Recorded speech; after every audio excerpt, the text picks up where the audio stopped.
motherfuckers, we coming for you, nigga. What's going on, man? Man, nothing. Same shit. Different commode, you know. Same. I mean, is it? I mean, well, so it's one of those questions where, you know, this is how I know I separate myself from the people that I work with.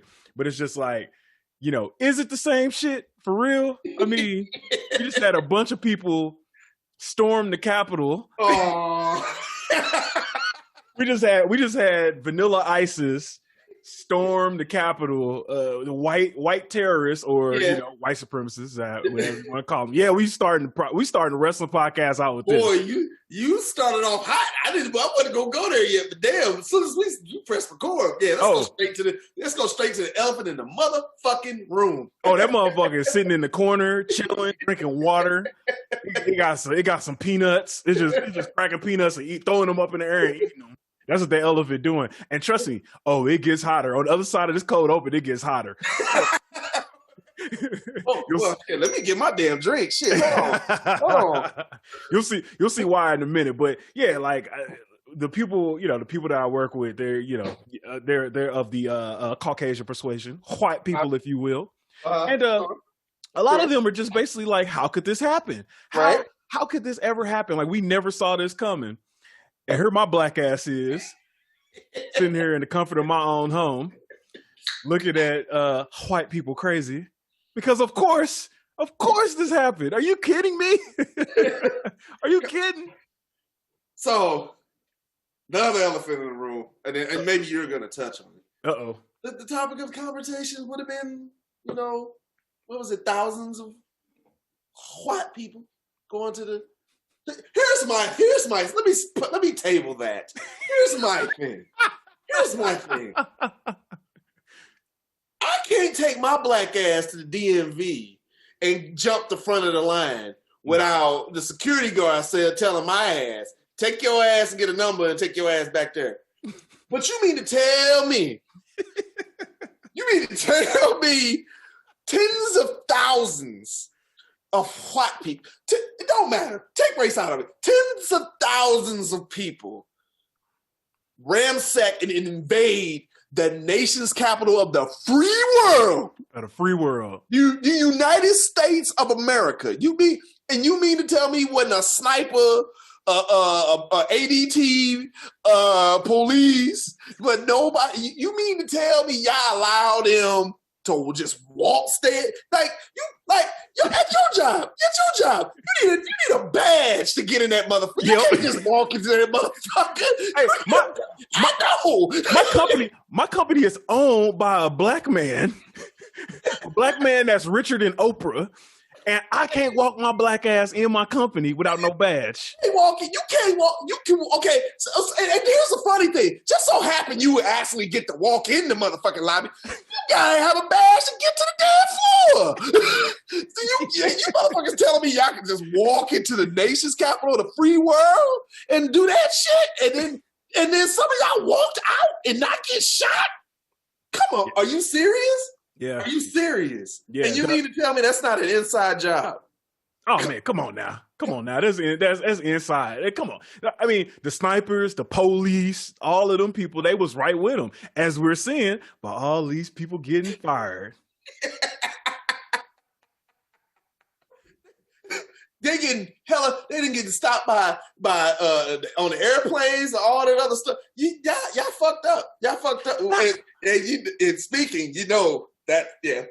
Yup. Oh, it's coming. But just the thought, man. It's like, you know, not to make light of it, but these niggas really thought that they was just gonna go back to work. Not only that, but they right, yeah, I'm just, you know, hey, what you do this weekend? Oh, you know, I chilled at the house, you know, just barbecue, chilled out. Hey, man, what you do this weekend? Oh, I washed my car. It was nice outside. I washed my car, just chilled out. Hey, man, what you do this weekend? Oh, I went to Washington, D.C. and invaded the damn nation's capital and came back. Nigga, what? Well, that's the thing. It wasn't even the weekend. It was a work that these people took PTO. They took PTO to do this shit. They scheduled. Right. It was a Wednesday. It was a fucking Wednesday. They scheduled time off with their manager, and when they filled out the little form to schedule their time off, Right. with their manager. It said reason for time off, and they said storming the Capitol. STURMN the KAPITAL. You were so right. They took PTO to go commit treason. Nigga, I ain't never did no shit like that. Where you do that at? We take what we want, and after we take Lex Luger and the Giant, we want the gold, sucker. Hulk Hogan, we coming for you, nigga. For you, nigga. For you, nigga.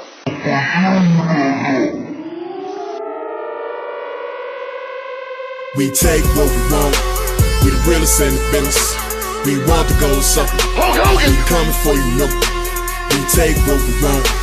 We the realest in the business. We want the gold, sucker. Hulk Hogan, we coming for you, no. We take what we want. We the realest in the business. We want the gold, sucker. Hulk Hogan, we coming for you, no. We take what we want. We the realest in the business.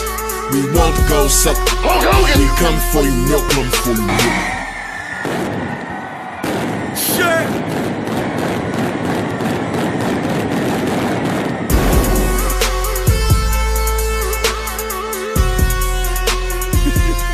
Welcome everyone to the We Coming For You cast. Oh my gosh. You took PTO to commit treason. See, if we wasn't worried about SEO, that would be the name of this episode. You took PTO. You know what? That might have to be the sub name. We might have to think about it. It's like it took PTO to commit treason. Yes, welcome everybody to the We Coming For You cast, man. I am RVS. You can find me all social media platforms at FranchiseO6. It's FRANCHICE06. And my partner right here is... I am Rated R. You can catch me on all them social media platforms at the number 8 TED_R. I gotta quit doing that shit. I think I'm crazy, man. Oh no, it's the gimmick now. It's over. It's the gimmick. It's over right now. You gotta ride this out until people don't cheer for it no more. It is what it is. It's there. So heads up to all the folks out there, man. We know we on Twitter, you know we on Facebook, but now we have an Instagram page. Yes, sir. Yes, sir. So check us out, y'all see it right here. Check us out at WCFY Cast, just like Twitter at WCFY Cast. Yep. Honestly, man, Instagram is probably like my favorite social media platform. Yeah. So I'm way more engaged in there, and the jokes are gonna be way more plentiful on there. I ain't gonna lie to you. I'm kind of 75-25 split. Like I still go on Twitter, but I'm on Instagram as well too. Lurking majority of the time. So I'm not really posting shit. I need to start posting more shit. But yeah, I'm lurking some. Yeah, I'm gonna be quiet. Go ahead with the show, bro. Don't incriminate yourself, brother. Don't incriminate yourself.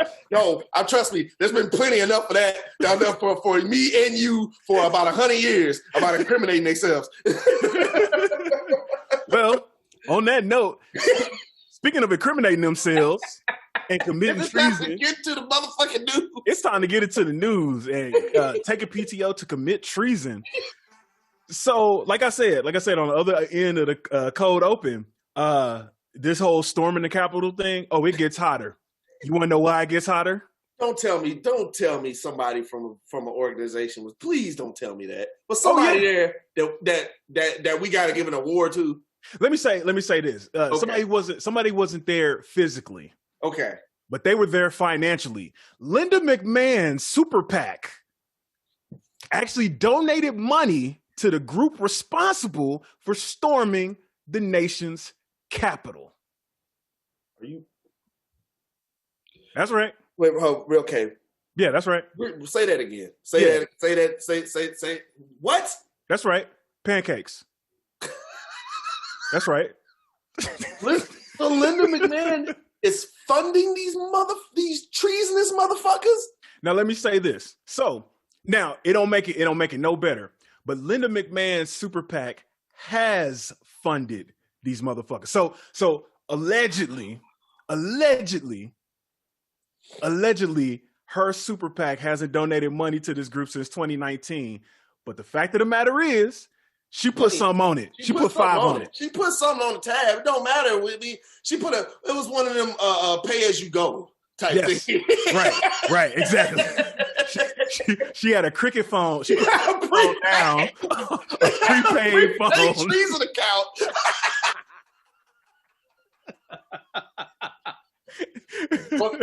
Put that on there. Prepaid Treason account. Yeah, man. So the rally, we get some heat off of this one right off the bat. Man, come on now. Listen, if we get shout out to Kev on stage, man. He said this. He was just like, yo, people were talking about they're gonna unfollow him because he was talking about Trump and all that. Listen, he was like, I need to apologize because I needed to make it more clear that y'all shouldn't have been following me in the first place. But y'all should have unfollowed me a long time ago. Must have been something I didn't say and make y'all thought I was cool with that shit, and I'm not. So, door right there. They're the door. Man. So check this out. So the rally, the rally, aka the insurrection, treasonous terrorism event. Man, that was base. That was them collecting their thoughts together. They was in a huddle like football. Yeah. But they called that BS. The March to Save America was largely organized by a 501c4 group known as Women for America First. And Women for America First is headed up by none other than Linda. I don't know what her middle name is, so we can just gonna say Linda Kennedy McMahon. Oh, Kennedy McMahon. I mean, I talked about this a couple episodes back, man. Like WWE being an evil corporation, and I mean, the motherfucker that got impeached twice is in the WWE Hall of Fame. Yes, right, and still is. They ain't bud. They ain't take him out. Hulk Hogan said "nigga" on tape, and they at least removed him for a year. Damn, we got to give Hulk Hogan like damn. This motherfucker said nigga, but this motherfucker incited an insurrection against the country. He ain't even get taken out there. He's still in the Hall of Fame. Hulk Hogan had provisional status after saying nigga on tape. But man, right. So like I said, evil corporation. Yeah. The McMahons, they got blood on their hands, man. What you got on Linda McMahon? Man, damn, man. I didn't think it was gonna have to go that far. I mean, it's kind of like what we already said in the beginning, man. She put that money. It was the bottom card, and a bunch of cards got on top of it, but it's still in the motherfucking deck. Mm-hmm. Man, I don't want us to get too red flagged as much. I mean, we probably should have been red flagged a long time ago about some other shit. About what's my math? What's 6 minus 35? Many episodes ago we should have been red flagged. But yeah, man, it's fucked up. That's fucked up. That's about the best way I can give it to you. It's fucked up. You know what? That's about all you can say, man. Fucked up. It's so one of the bases of this podcast is just like knowing that we're pro wrestling fans, and pro wrestling is just like societally and like towards black people, like not kind to us. Right. It's like we already got practice at reconciling like these people doing crazy shit and like doing evil shit and just being like, yep, add another one to the pot. You know what? Like one of the things I'll say this, man, one of the things that struck me about Brody Lee when he passed away and everything that everybody said about him, it was refreshing to know that, he's one of the truly good dudes in the business. Yeah. And like the way people talk about that, like that's rare. You know what I'm saying? So it's almost one of those things. I mean, I think it's probably like being a black person in America, man. You get real desensitized to shit like this. Right. Me personally, like, this is just me talking. I didn't know that they were going to fucking do some shit. I never thought that type of shit would happen. Like, Nigga, you can't even do this on Grand Theft Auto without getting shot. Okay, I want to put that. You climb over a fence that's federal on Grand Theft Auto, nigga. They're shooting you and ain't no talking. You get 5, 6 stars and they shooting your ass. Wasted. I personally was shocked. I know a lot of black people I know say, no, I'm not surprised. I'm surprised a mob of people can tread up onto the nation's capital and do all that shit and walk out. I'm shocked about that. And I think, like, privilege, what we saw that day, privilege was like Frieza's final form. That's what we saw that. That was Ultra Instinct Goku. If you're a Dragon Ball, it was the highest level of fucking privilege you can get. It was the level that, like, I didn't know existed. Like, it was the level, like, in Sonic the Hedgehog when you got all the big shot emeralds and you had to fight Robotnik for the last time. You didn't know you had to fight his ass. It's that shit. Yep, exactly. It's the final boss. It's the final boss of Streets of Rage, man. It's Magneto on X-Men. Yeah, it's Magneto on X-Men. So I feel like that's probably the best example of how I felt about it, where it was just like, you know, it like I will agree with you. Like, I wasn't surprised that people. Well, I wasn't surprised at the reaction. Right. I was surprised that they would do it for sure. Right. But I wasn't surprised that, you know, cops was being there taking selfies and shit like that. But I'll say this: it's like the XMen arcade game, right? Right. You fight through that whole game. You get to Magneto, and you got 8 of your friends. Y'all whoop Magneto's ass. And you see the ending credits, and then that game start right the fuck back over. It start right the fuck back over. Yeah, and you know, there's no beating that game. You just play it over and over and over until you decide to just stop. Yep. So that's what it feels like, man. That's what it feels like when it gets to the next level. Like, oh man, you know, now I just got 4 mutant powers instead of 3 at the beginning. Right. But it's the same damn game. A godlike level of privilege that we will never get. Ever. Never, ever. Sorry. Man, those wrestling podcasts, we shouldn't be talking about the shit. But once again, the shit was fucked up. Well, we're going to move on to other crazy news because, you know, I mean, we in crazy times. But, you know, at the beginning of the Rona, you know, we were just kind of like, yo, people are getting the Rona left and right, man. It's crazy. But never did I think the WWE champion was going to get that shit. And didn't see that shit coming. Nope. Didn't see that coming at all. But Drew McIntyre, that wasn't on my 2021 bingo card, as everybody be saying. But Drew McIntyre, hot out the gate of 2021. Drew McIntyre ended up getting the Rona, the WWE champion. The champion. The guy. The guy, the top dog in the wrestling industry. Right. Got the Rona, man. Yep. So now he's on quarantine. Coincidentally enough, it's a week after them setting up him fighting Goldberg at the Royal Rumble. So my question to you is, which one of the WWE legends had the Rona and brought that shit to WWE? Somebody, yeah. You're 100% right. One of them motherfuckers had them fucking Rona that he was next to. I'm gonna put it on Hulk Hogan's punk ass. It was You got to. I feel like, and you know what? The funny thing is, that's the consensus. The consensus is that him standing next to Hulk Hogan is what got him the Rona.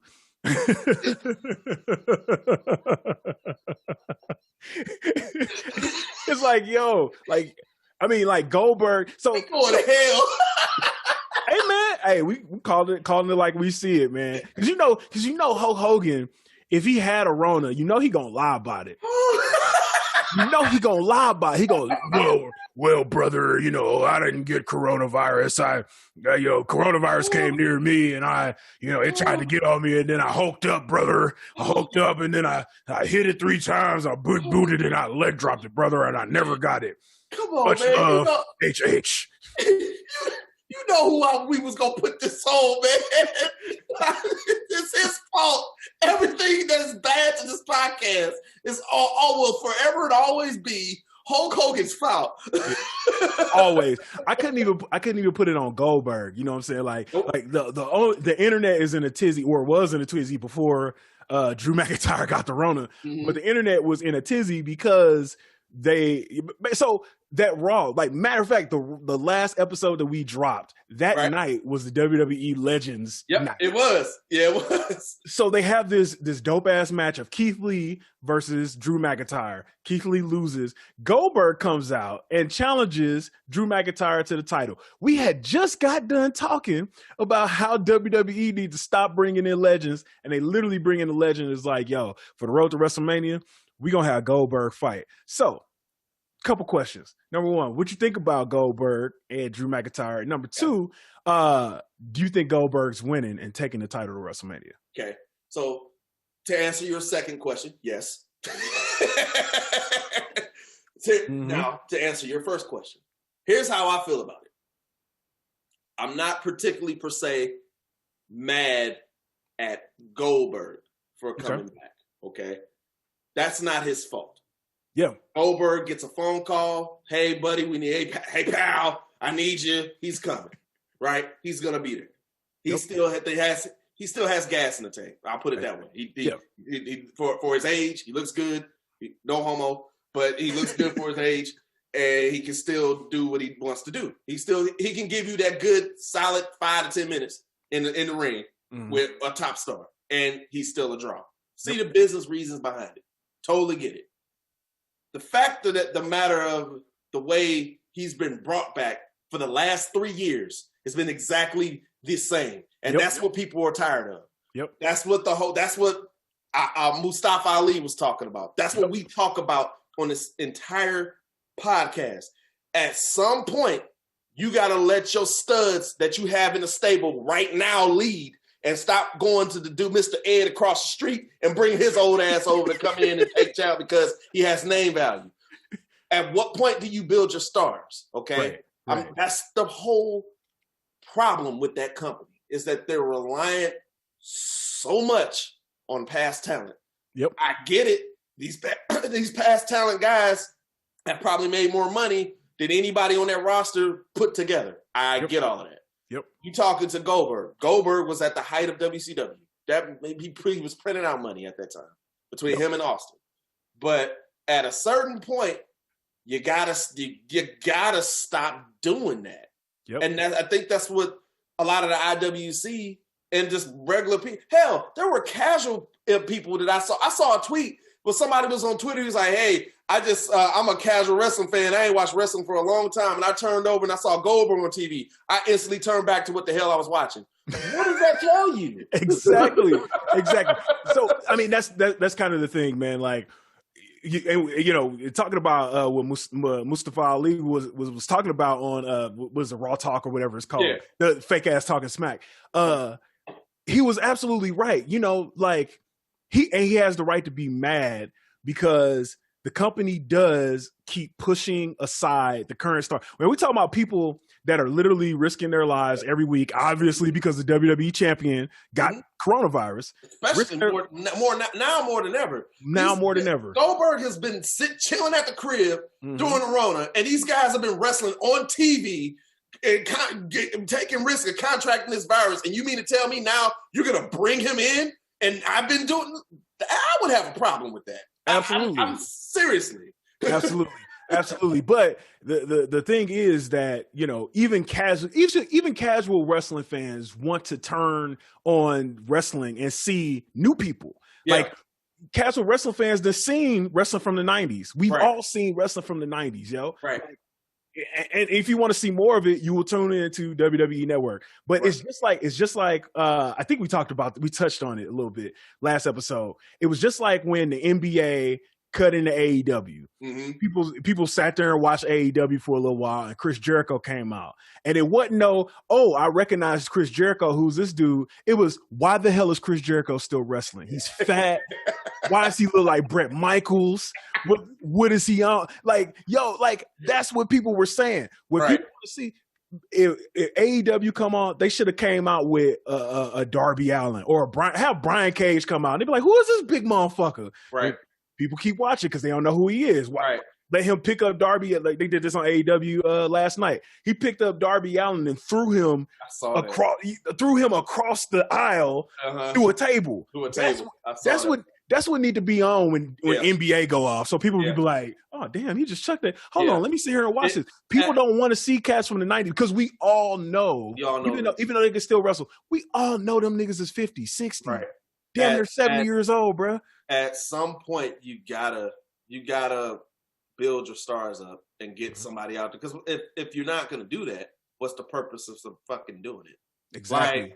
Like, I think Matt Widener even said it better when he said about, it would be like Ken Griffey Jr. Coming back to baseball right now. Like, no, like it'd be like it's a prime, like I'll even use football as an example, all right? You don't see Warren Sapp going out there to try to stop motherfucking Kareem Hunt or Nick Chubb. No, Warren Sapp is done. right. He ain't playing football no more. He was a hell of, don't get it. Warren Sapp was one of the best defensive tackles in the game. He ain't bringing his ass back out there. He took the rock spot. I think that's my problem with, like, pro wrestling tries to be like comics, but the difference is, motherfucking characters age, bro. In the comics, you can write that shit. That's why motherfucking Bart Simpson is still a child at 40 years old. Like, you know what I'm saying? Like, he been in the second grade. You can do that with a comic. You can do that with XMen and whatever. You can't do that with pro wrestling for so long. And I'm pretty sure a lot of them would agree. You know, one guy I know would agree. Undertaker probably would agree. Yes, he probably would. Exactly. That's why he hung it up. You gotta let your stars be stars, because if you don't, when these guys are gone, what you gonna do? Exactly. What you still gonna have Goldberg come out when he 80? Right, and, come on, man. You know what I'm saying? Like Rock's daughter is on TV, and like all these people, the new Hardy Boys are on TV. When does it start? When does it start? Like that, hey, y'all need to. Since we in the years of doing insurrections, y'all motherfuckers need to go up to insurrect wherever that new WWE headquarters is. Insurrect there, like, yo, man, you need to start building us up and get us out here for Mania. That's the whole purpose. WrestleMania is a culmination of what happened through the year, not bringing in somebody else. When have you watched? When was Starrcade when they brought somebody in? You didn't see Guy rest his soul, but you didn't see Kevin Green coming out there to fight somebody in the middle of Starrcade '99. No, they built their stars, and you saw them. Now, mind you, it was NWO all the time and Goldberg, but still, they built stars for their shows. That is completely lost now. And I don't understand it. It's like, what's the reward of being? So now you just go, so I'm an NXT, you paying me 50, 60 grand a year for me not to, and I get my chance, and you just gonna keep bringing in old people? Right. No, business don't work that way. Exactly. Especially in a business where it's all predicated on you making bonus paydays. Yeah. You know what I'm saying? Pay-per-views are like literally WWE bringing in these old cats is messing up the young cats money. Right. At the end of the day, say what you want about kayfabe, it's messing up they bread. Dude, it's like Jack Daniels. Jack Daniels is old number 7. One of the best. It's one of the best whiskeys, one of the most popular whiskeys in the world. But guess what? Motherfucking people taste buds change, and that's why they got Jack Daniels Honey. That's why they got single barrel. That's why they got different variety of stars. Yep, it's the same concept. So, moving on from the stars that they can't make, let's talk about the stars that they have made. Okay. So. Sports Illustrated just came out with their top wrestlers of 2020 list, and number one on that list. I'm gonna say your favorite thing. Your favorite thing is the top 10 list that everybody come out with. But Sports Illustrated came out with their top 10 wrestlers of 2020 list, and number one on that list was none other than WWE SmackDown Women's Champion Sasha Banks. I can roll it. That's what they had as number one? That's what they had as number one. We talk about male, female. I'm cool with that. Because non-binary. I'm okay with that. Because that's somebody they made. I'm okay with her being number one. Cool with that.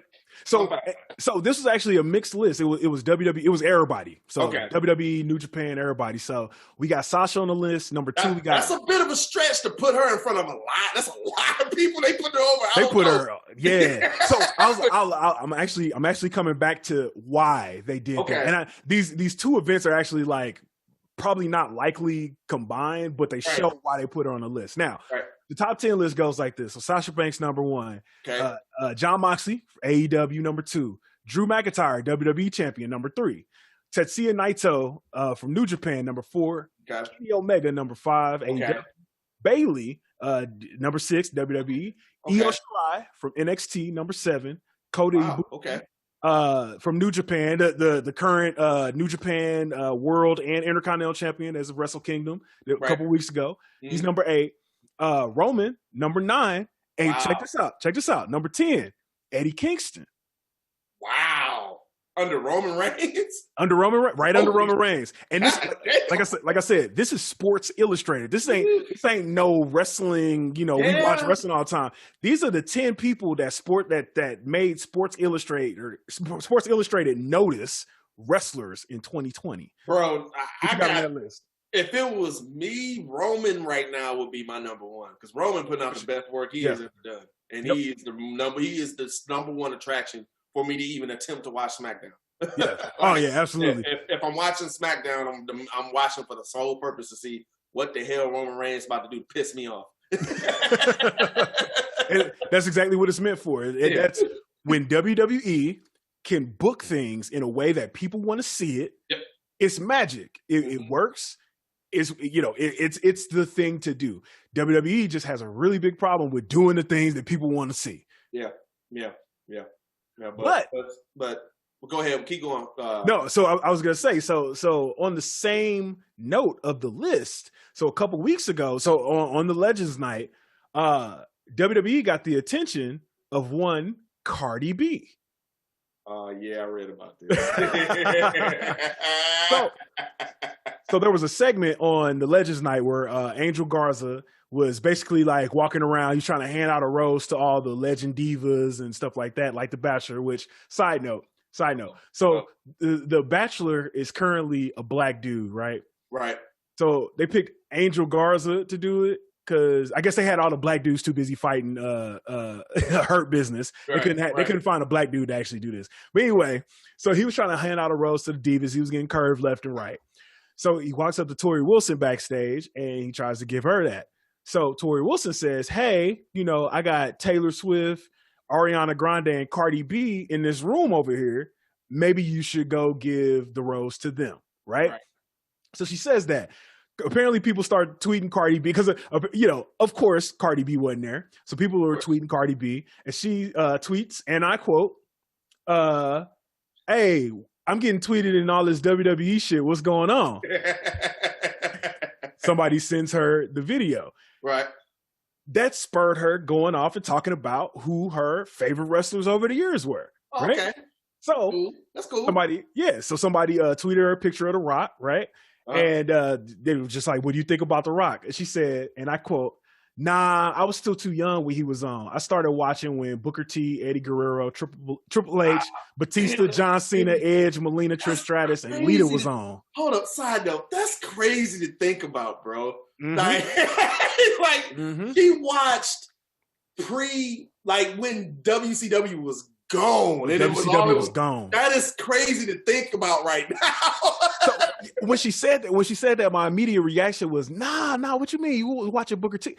But it's actually right. Like Rock did Scorpion King in what, 2001? He graduated high school, wasn't it? Exactly. That was when he graduated high school. So to think about the fact that, first of all, Cardi B is that young. Number two, that we that old. We that old, right? But yeah, she went down and named the list. Trish Stratus retweeted it. She was like, Cardi B knows. She hip. So somebody asked her. Yeah, she's a fan. I was like, Trish Stratus is a fan as well. The mutual. No, when did the shit hit the fan? So we getting there. So somebody tweeted Cardi B a picture of Sports Illustrated #1 top ranked wrestler 2020 Sasha Banks, and she says, "Oh, I like her a lot." Yeah. So that shows you right there why Sasha Banks was #1. Okay. So Sasha Banks tweets her back, and she was just like, "Love Cardi B, much love." Right. So here's where shit hits the fan, right? Uh-oh. So I guess Cardi B was kind of talking to people. She didn't actually watch the original post, right, of what was on, right? So she commented on the tweet of the original post, and she said, "What the fuck? This is not how my WWE debut was supposed to be. Vince McMahon, count your fucking days."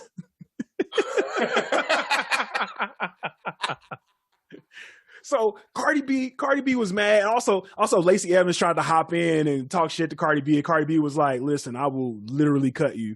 But what I want to talk about right now is the fact that Cardi B, you know, tweets about wrestlers. She gets excited. She tweeting about wrestlers she know back then, wrestlers she know now. When she actually watched the segment, she was like, "This some bullshit." Right.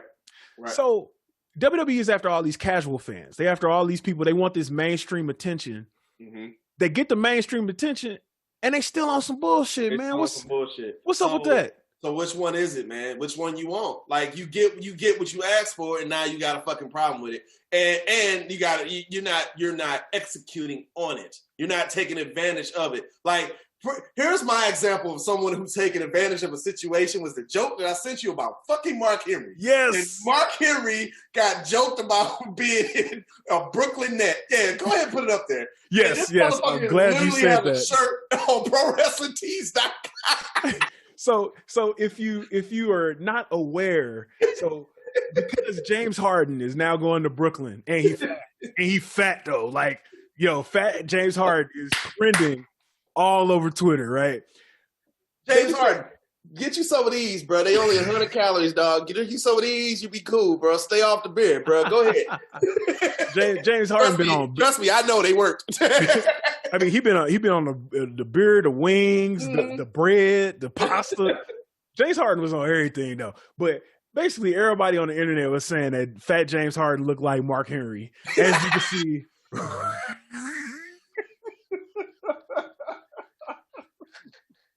As you can see from this tweet, and Scoop B. Robinson, he talked to Mark Henry. Apparently, Mark Henry was a good sport about it. He was just like, "Yo, I think it's funny," but I mean, come on, dog. How could you not laugh? How could you not laugh at this, dog? Come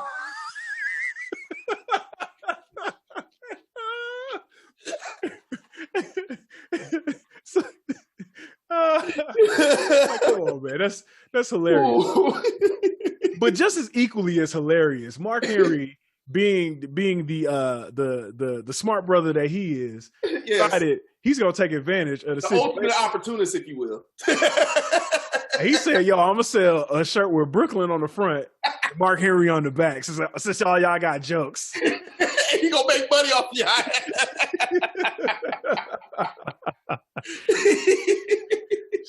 Shout out to the man Mark Henry for not only having a good sense of humor, but having the business acumen and will to be like, "Yo, I'm about to cash in on this." He's probably making money on it right now as we speak. I ain't gonna lie, I might buy one just to be like, "Yo, man, thank you, dog. Thank you for this. This is amazing."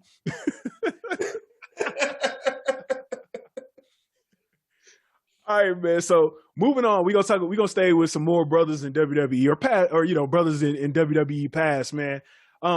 So it's been a little bit of we've been talking about this brother a lot on the show, and he's been very opinionated about various things. But namesake of the show, Booker T, man. Who we talk about now? Man, it's another black person he talking about.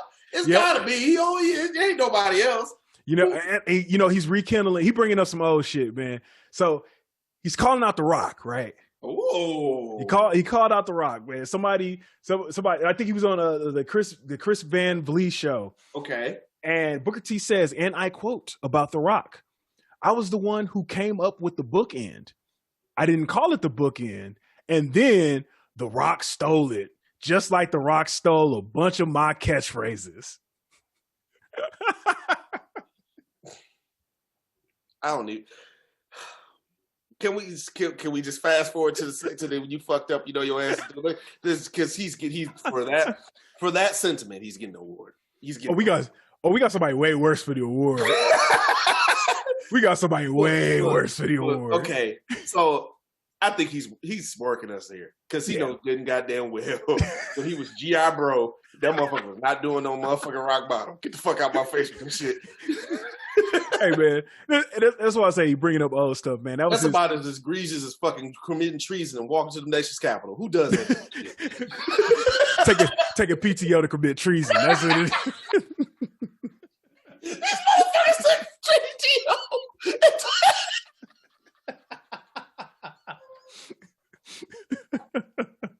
These motherfuckers took PTO.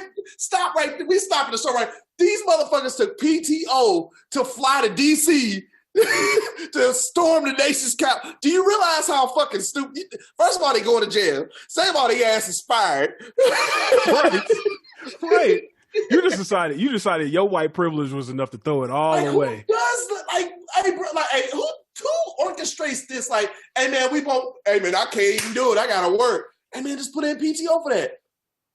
To do treason? Oh yeah, that's what's up. Yeah, I'll go ahead and put that. Damn. He said, man, you right. You right. I do got PTO. I didn't use up my PTO for Christmas, man. You right, man. Hold on. Let me hit my manager up real quick.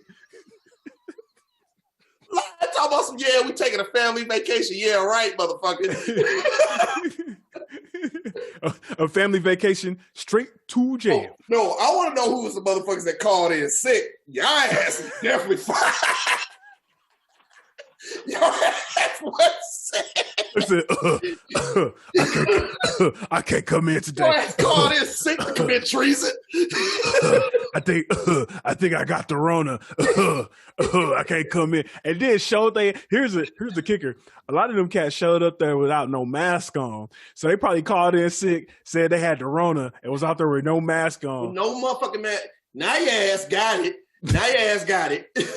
Now your ass got it for real, and you gotta go to jail. Don't go to DC and don't think they ain't got facial recognition in that mother. First of all, you got one of these motherfuckers that's gonna recognize your goddamn face right there. If they want to find your ass, they can find you. And then you walk into the lead. Okay, I'm go back to Booker T. We'll get back to that. Yeah, but back to Booker T. He's had the same gripes as WCW, man. 100%. He's working us. He's working everybody. He's willing to see who gonna talk about it. Yeah, we took the bait, man, because it's brothers, man. Of course, we're gonna talk about. Is he trying to get a match at WrestleMania with The Rock?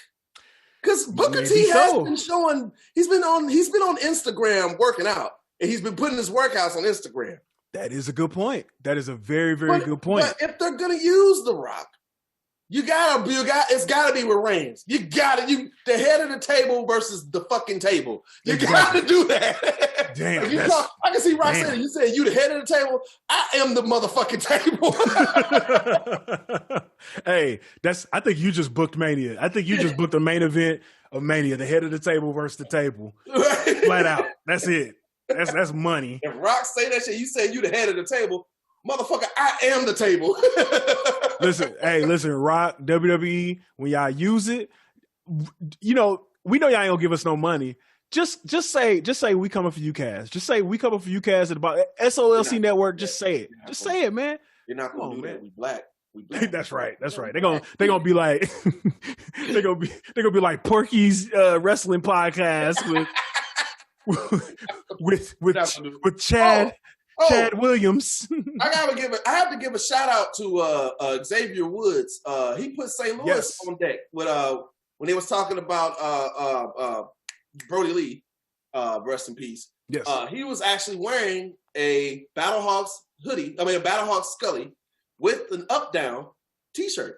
Oh, no way. Yeah. He had the up-down T-shirt with the Battlehawks hoodie on. Yeah, was that on the New Day podcast? It was on the New Day podcast. Yeah. Oh man, I just listened to the audio. I ain't watched the video. Damn, I gotta go back and watch the video now. Yeah, he's wearing the up-down. If you're not from St. Louis, up-down is a arcade bar. Yep. It started in Kansas City, but they're also here in St. Louis. But he had an up-down shirt and a Battlehawks Scully. So yeah, shout out to you, Woods. Oh man, yeah, definitely shout out to Woods, man. Yeah. You good folks out here in these streets, man. Good folks. All right, so speaking of not so good folks out in these streets, we haven't actually done this segment in a while, but we got a tweets is watching segment. Tweets is watching. The tweets is watching. We got the tweets is watching. What we got? They keep clocking. So I'm gonna wait till you get back for this one. Okay. I'm gonna wait till you get back for this because this is a good one. It's pretty serious. You gotta wait for you to come back. Mm-hmm. I gotta make sure that I and the people see your reaction when I start talking about this. Oh shit! Okay, hold on. I need to brace myself. Yeah, you do. You need to make sure you ain't gonna fall out. All right, let me go. All right. So there was a tweet storm battle a couple days ago between AEW star Sammy Guevara and your favorite WWE superstar right now, TBar.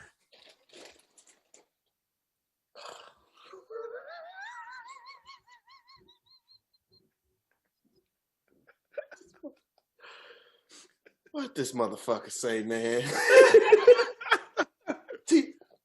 First of all, my first tweet would literally be, first of all, nigga, your name is TBar. The argument stops really right there, but we'll continue. But your name is fucking TBar. Like what? Your character on fucking national cable television is TBar. TBar. You couldn't think of nothing else more creative than that. TBar. Damn. So TBar tweets. So Sammy Guevara had a match on AEW Dark last week, and I guess TBar caught wind of it, and he had something to say. So he said, and I quote, "Some little teenage virgin on AEW stole my finisher like 4 years ago after we did a show together. I'd steal something from your moveset, but it's all just Ricochet moves." Oh wow. Oh, that was pretty mean there. That was pretty mean. I don't know if that was TBar or Donovan Dijakovic or Donovan Dijak. That was Donovan Dijakovic, man. Hey man, you need to use that name, bro. Give him TBar. Just be Donovan Dijakovic. It's his name. That's your name. It's his name. Like, your name. Let the man use his name. Let him wear the mask. I don't care. Dijakovic sounds like a motherfucker that's trying to tear up shit. Why TBar? Not no TBar. TBar sound like one of them motherfuckers that they gave an alias to that just stormed the Capitol like a dumbass. Hey man, where TBar at? Bring his ass up here to climb this wall. Come here, TBar. Come here, TBar. Come here. TBar is that lady that tried to climb up the wall and fell. Also, there is a good version of that meme where somebody put the Hell in the Kane.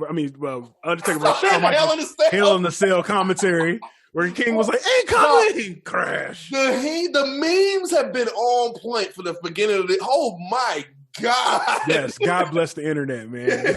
The internet is getting us through this whole thing. Woo, boy, and that's not a meme, but there's a video about an establishment in St. Louis where something has happened. I'll get into that later. Have you heard about that? No. So apparently a young lady was giving pleasure on the dance floor. See? Oh, no. And a lot of women in the St. Louis area are very upset about this, that she was in the middle of the dance floor.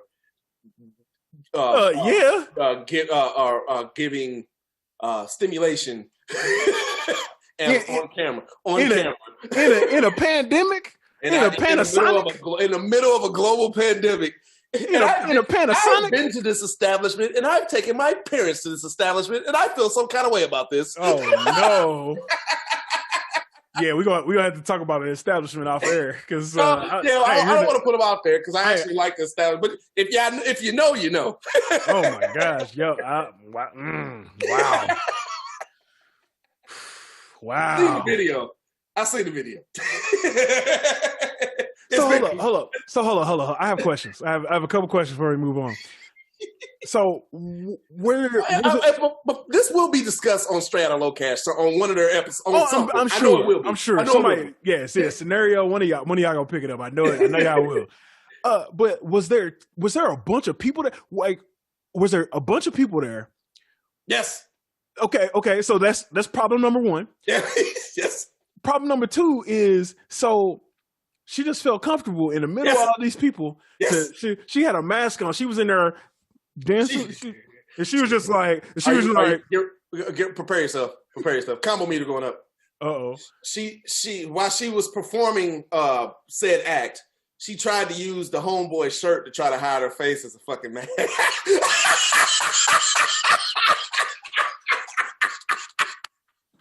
Yo, her mouth was out. But her mouth was out. That's the important part. I'm sorry, y'all. I'm sorry.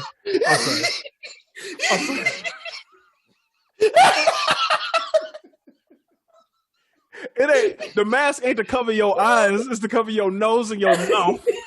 And your mouth is out. Damn, that's another that's another potential title. You took PTO to commit treason and your mouth was out. Hey, I cannot share this on my Facebook page no more because they use my real name. That's it. I'm not sharing this. No. I'm not sharing this shit no more. No. You know what? We got to move back to the Tweets is watching. You know, all I'm saying is that the ladies in St. Louis are outraged about this, and very well so. They should. Yeah. So back to Tweets is watching, man. So Sammy Guevara actually replied to your boy TBar about Sammy Guevara stealing moves, and Sammy Guevara says, and I quote, "Somebody tell Teabag."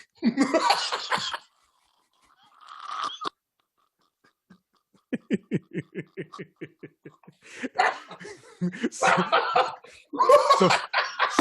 somebody tell Teabag the move actually belongs to Matt DeMorris. He called him Teabag. The move actually belongs to Matt DeMorris, the guy he stole it from, and I'm just trying to get the move to be seen since you're never on TV. Also, while you're sitting doing nothing and catering on Monday, check out my newest vlog. Oh, shit. Oh, it gets better. Oh, we call a nigga Teabag. Teabag. Somebody tell Teabag. So Teabag, I mean TBar responds. Damn, how come I didn't even think of that? Because it's TBar. TBar is ridiculous enough. Yeah. So TBar responds. He says, "Somebody tell Panda Kid that I had a singles match on TV last night." He actually tweeted this on Tuesday. "And I didn't steal the move for some backyarder. I thought of it in a professional wrestler ring with Kill for Nova. Try being creative sometime instead of, making jokes about raping Sasha Banks." Oh, shit. Because Sammy Guevara did get suspended from AEW for making jokes. Oh, wow. Making jokes way, way back. Oh, that's escalated. This escalated quickly. Yes, it escalated so fast. It escalated about as quickly as a woman performing services in a nightclub in St. Louis. Ladies and gentlemen, that's how you tie things together.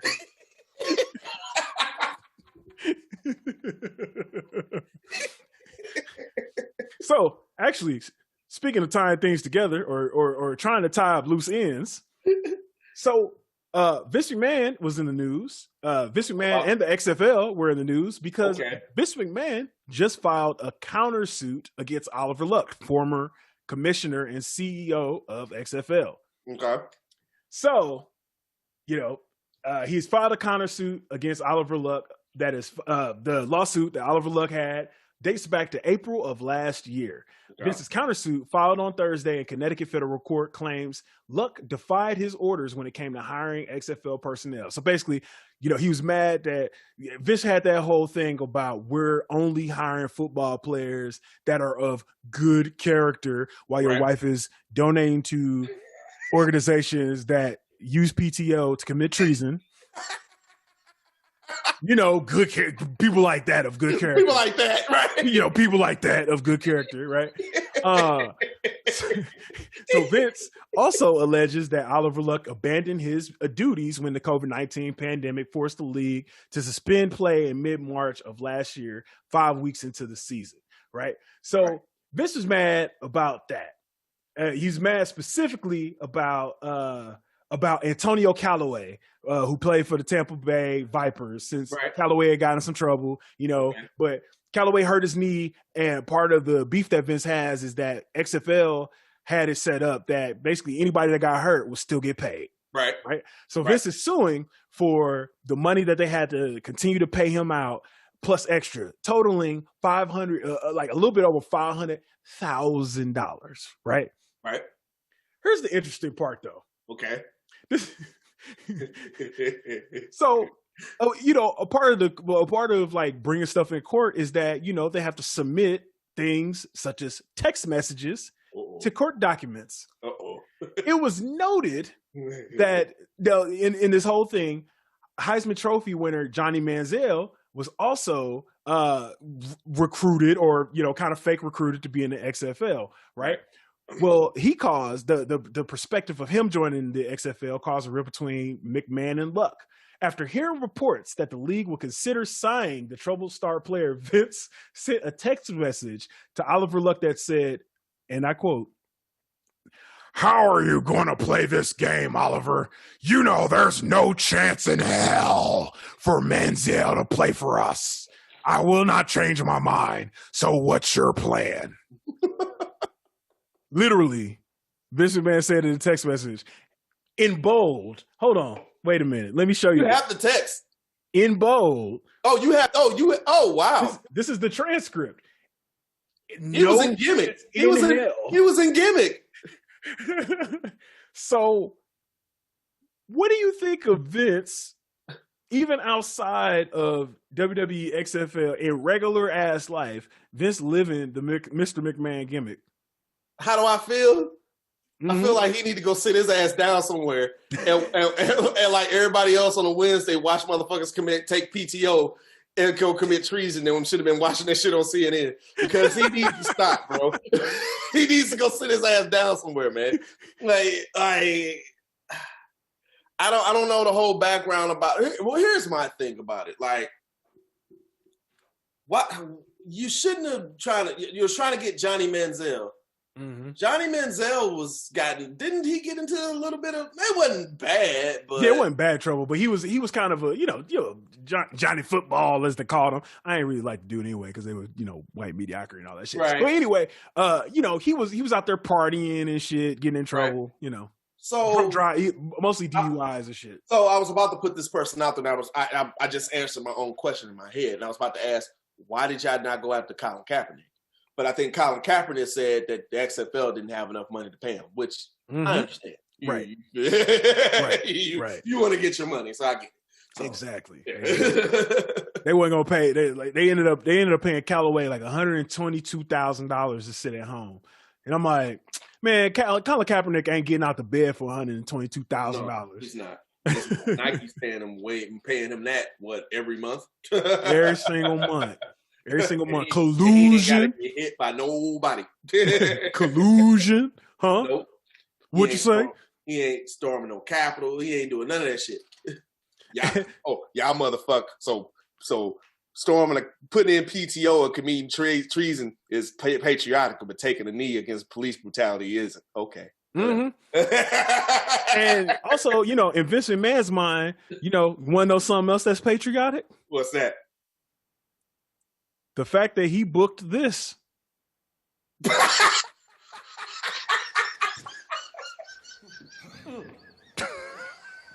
Boy, hey. Oh, God. The same man that said, I only want football players of high moral character. The same man whose wife and probably him donated to motherfuckers who took PTO to commit treason.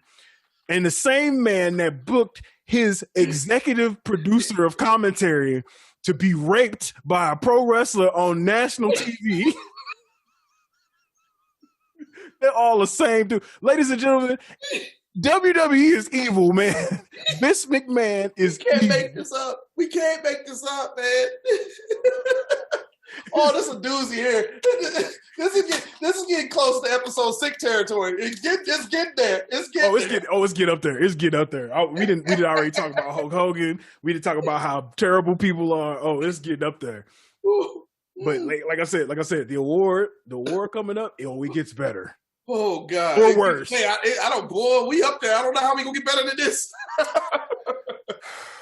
Man, it's gonna get there. But let's shift gears a little bit. Let's actually talk about the rest of the pro wrestling world for a second. So, AEW, as we know, we talked about it already. AEW Impact, they have a partnership going on that is solidified this past week or this past couple weeks on AEW, where the Good Brothers, who are the Impact World Tag Team Champions, right, showed up on AEW after Kenny Omega had a dope ass match against Rey Fenix for the AEW World Championship. Oh my God! Listen, go back if you ain't watched that match. Go back and watch. Watch that shit.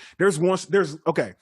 I know you don't like flippy shit, but I would say it's different. I would say this is different because Rey Fenix is lucha. You know what I'm saying? They don't do flippy shit just to do it. It's part of who Lucha Libre is. Yeah, right?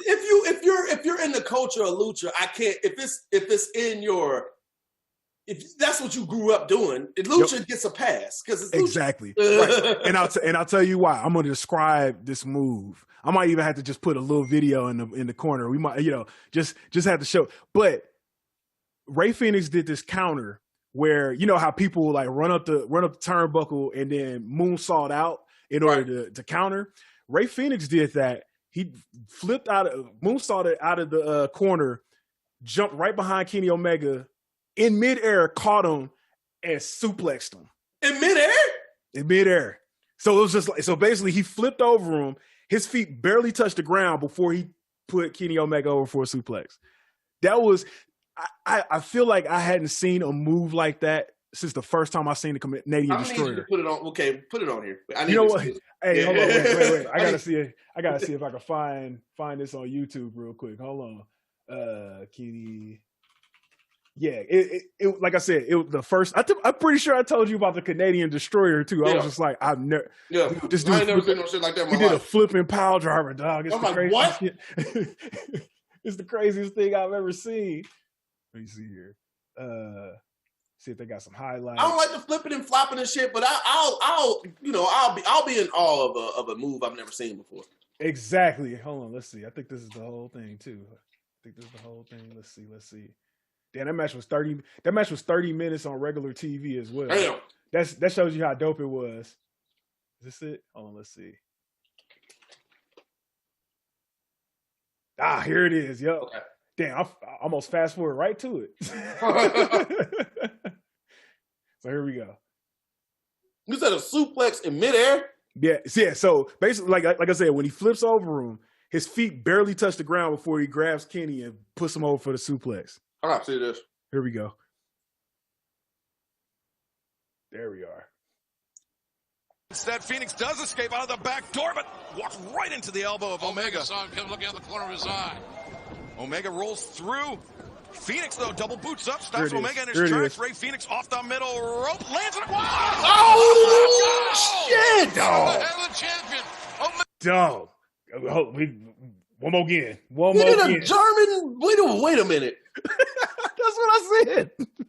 That's what I said. Hold on. One more again.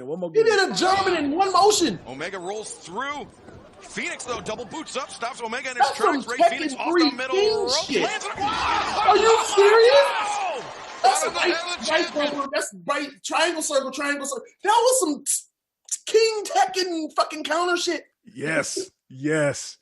That's what I said. You got go back and watch that match. That match was really, really dope. Like I said, they told a good story. They were telling a good story going into it anyway, because Rey Fenix actually got hurt before he could fight Kenny Omega in the tournament. So they saved the match, put it on just now. So anyway, aside from that, go back and watch that match if you haven't. Okay. But aside from that, so right after the match, John Moxley, Kenny Omega and them he beat John Moxley for the title, but he cheated. So John Moxley is like, hey man, I'm gonna beat your ass. Like, you cheated me out of the AEW championship, I'm gonna beat your ass. Flat out. Easy story to tell. So John Moxley was like, but check this out. You fighting Ray Phoenix tonight. I'm not gonna mess up that man opportunity to beat you for the AEW championship. I'm gonna wait until after the match, and then I'm gonna beat your ass. So, right after the match goes off, John Moxley comes out with a spike with a barbed wire bat. He commits to beating his ass. And commits to beating Kenny Omega's ass. Until Gallows and Anderson of TNA, of Impact, come out and get the save, right? So it's the three of them out there. They beating up John Moxley.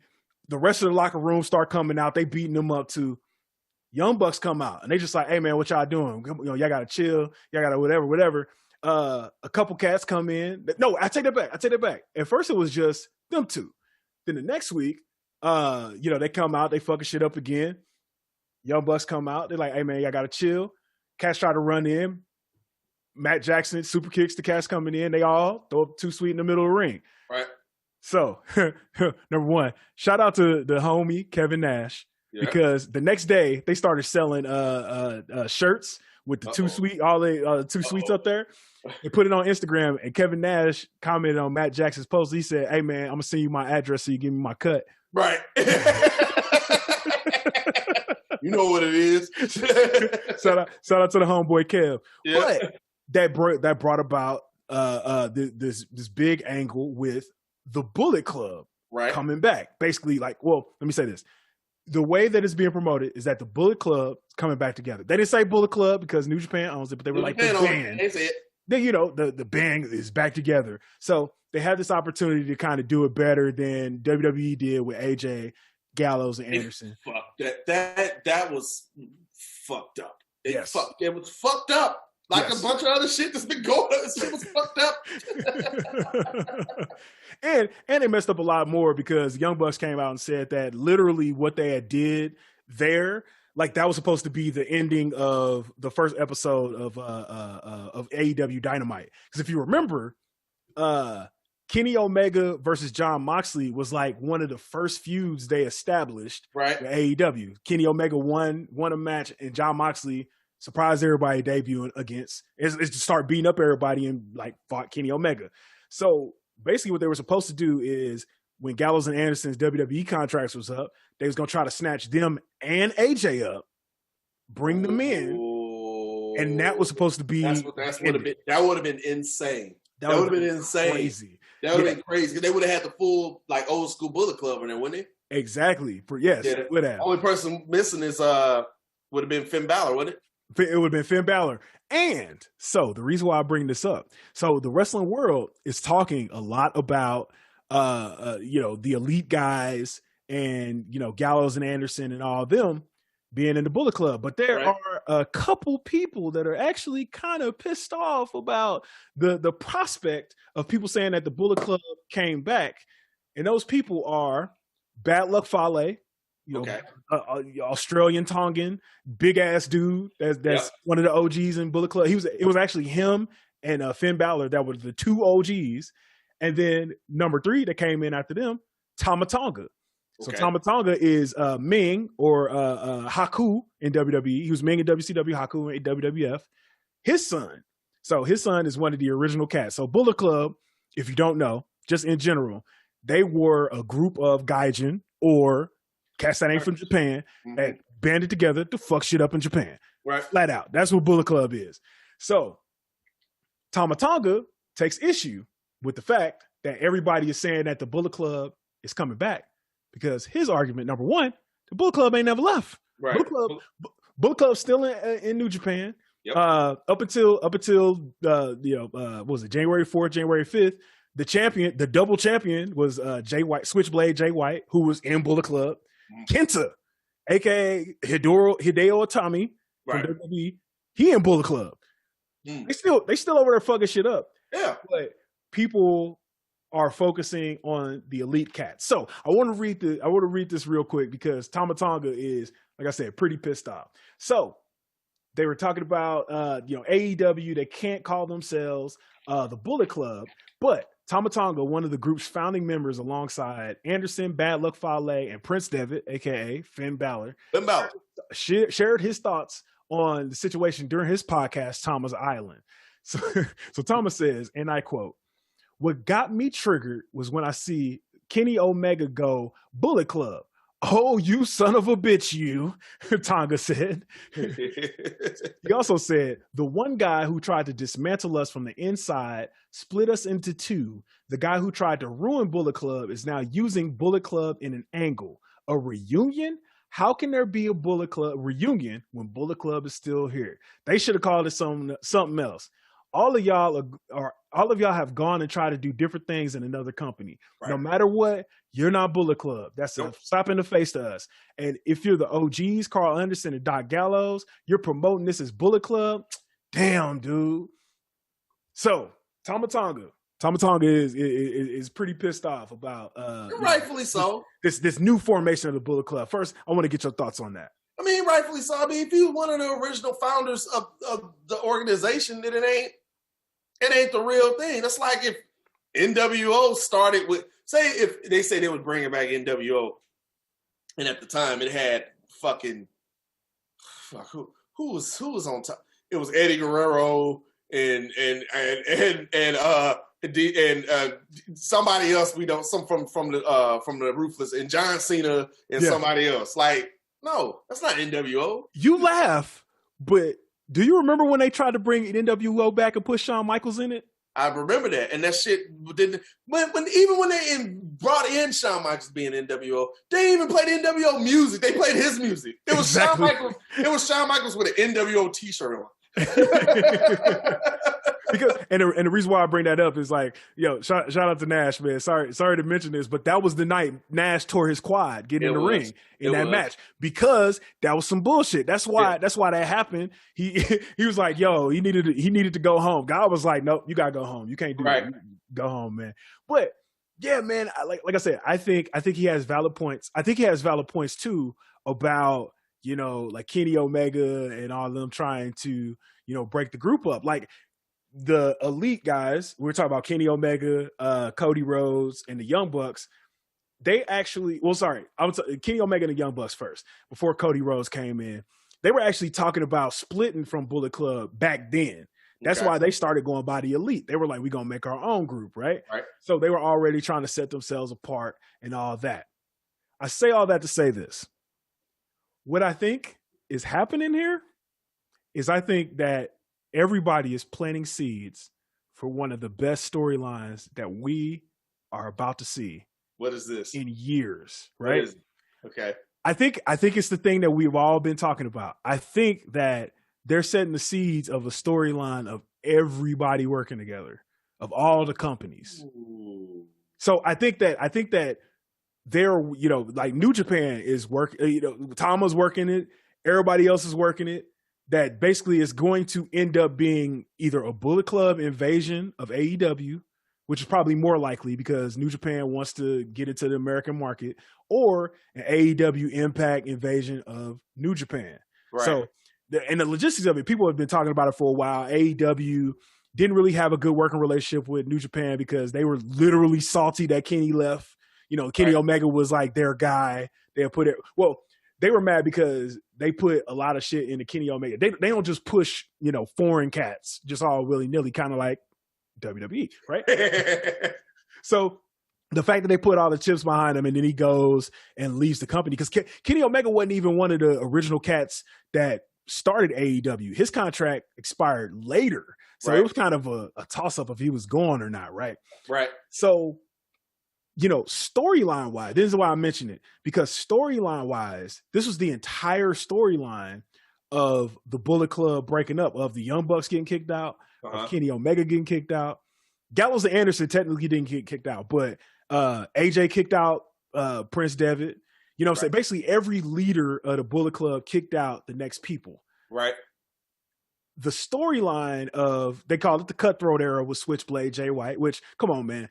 Bullet Club got some of the hardest nicknames in wrestling. You know what I'm saying? Machine Gun, Switchblade. Come on, man. Yeah, they ain't got no fucking TBar. Go ahead. That's what they need. They need a TBar. fucking TBar. But the whole thing that Tama was talking about with the Elite trying to break up Bullet Club was the actual storyline. Right. You know, when all of them, Cody Rhodes, when all of them were leaving New Japan, Tama Tonga, his brother, and Ming came out and beat all of their ass. And when I say the 3 of them beat up like the 6 of them, beat all of them up. It was just like these cats, they said everything, but these white boys came in and tried to take over. But Jay White was also in another group in New Japan, and his ass was like, yo, I'm going to, as he said about Kenny Omega, break up Bullet Club from the inside. This motherfucker beats Kenny Omega for the US. Kenny Omega was the first New Japan US champion. He beats Kenny Omega for that shit. That makes the Elite start fighting. He comes in, takes over Bullet Club. Well, guess with his contract up with getting beat at Wrestle Kingdom for the title, guess who contract up? Who?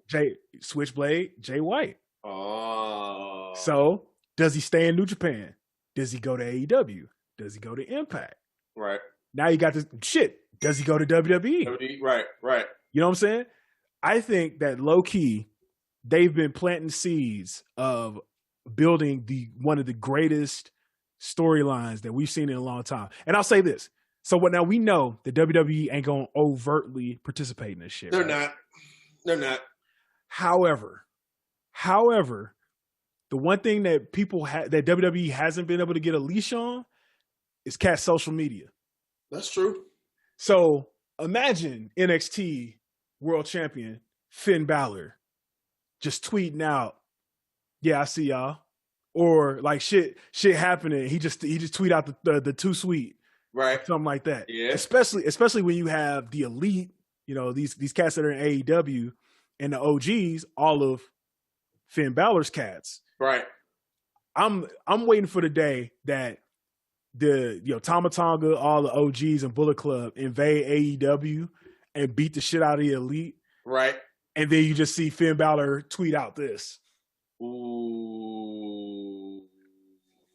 The dominoes and the chips. And this is my conspiracy theory. I'm like Charlie from Always Sunny with all the shit on the wall. Like, this is my conspiracy theory. We think of all this good shit, and there's a number of wrestling fans that think of this dude shit. You know who ain't thinking this shit? It's Vince McMahon. His fucking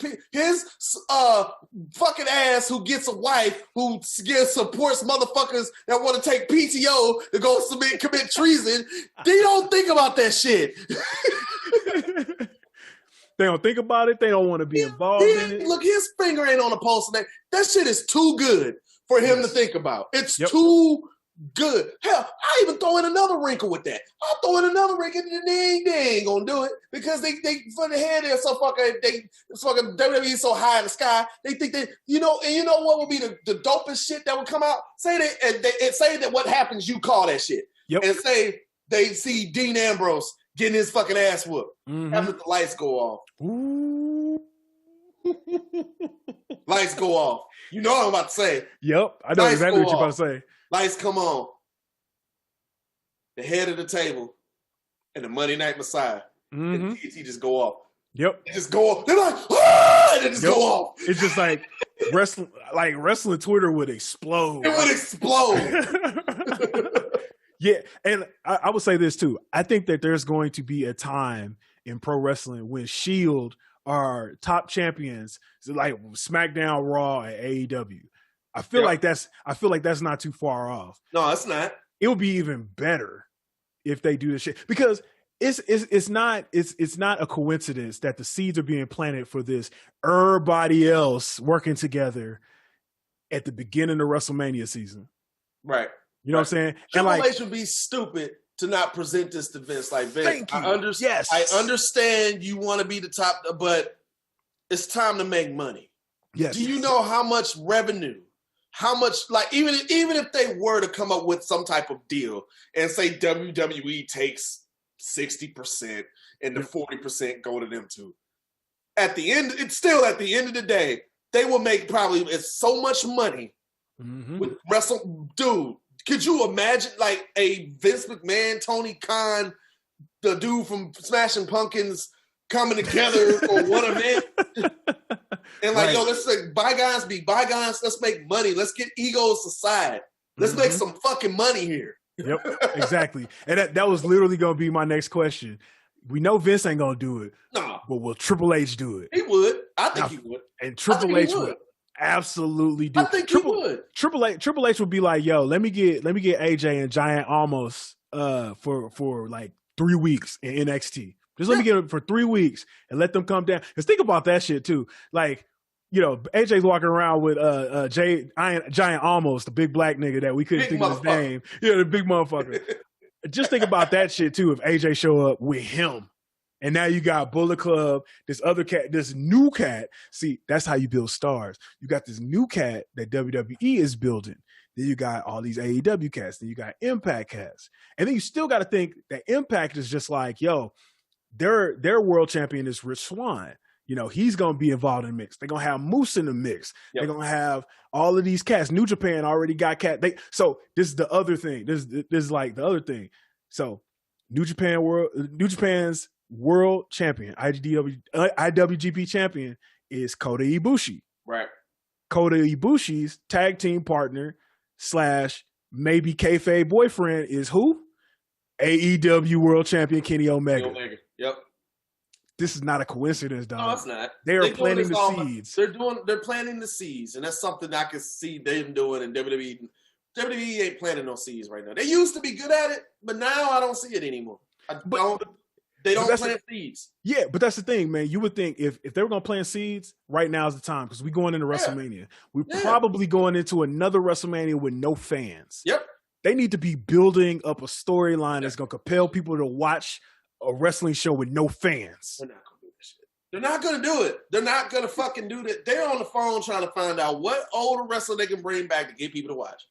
All they're concerned about is themselves. They're not trying to, this is what I think was the failure of WWE when they went public. Now they have stockholders to appease. Yep. Once you got them stockholders, fuck everybody else. Yep. If these stockholders don't fucking get happy, I'm in trouble. And that's true. Is a fucking problem. That's true, man. Corporation. That's the problem. Once you put it like that, I mean, you know, the stockholders are happy because Fox just gave WWE $1 billion. Right. So they're not concerned. They're not concerned about you're about to do some type of deal with fucking AEW. Who gives a fuck? Now they don't look now. If you were doing a deal with Time Warner, right, exactly, right. If they went to the channel that AEW on, if you did a deal with them. Okay, we understand that. Who the fuck is AEW? We know who Ted Turner is. Right. We know Time Warner. Who the fuck is AEW?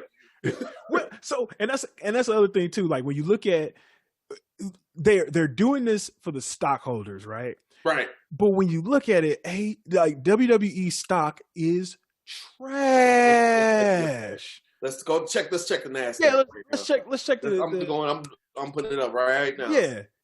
Like it's trash, man. Here, I gave you sharing rights just in case you want to pull that up. It's like what? So yeah, we're looking up what the stock price for WWE stock is right now. Come on, Google. I'm tripping. No, I don't want to. Come on, it's encrypted. I know it's encrypted. Hold on, I'm going to Google. My fault, y'all. Just remember, there's an establishment in St. Louis where some girl is giving out services. It's like, yo, we can put up one of those things where it was just like, please stand by. It'd be a screen cap. It'd be a censored screen cap of that.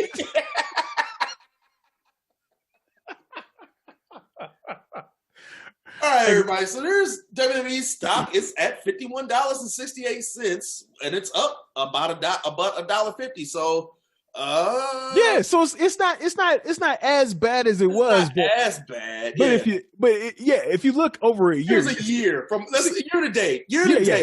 Let's You see that big ass dip? right there. You see that big ass dip? Boy, we should have bought that shit. Damn, that was in the Rona. Right there. That was in the Rona. That was in the Rona. And they've had some huge. So no, that was not only was that in the Rona, but that was right after they laid off 60 people. Yeah.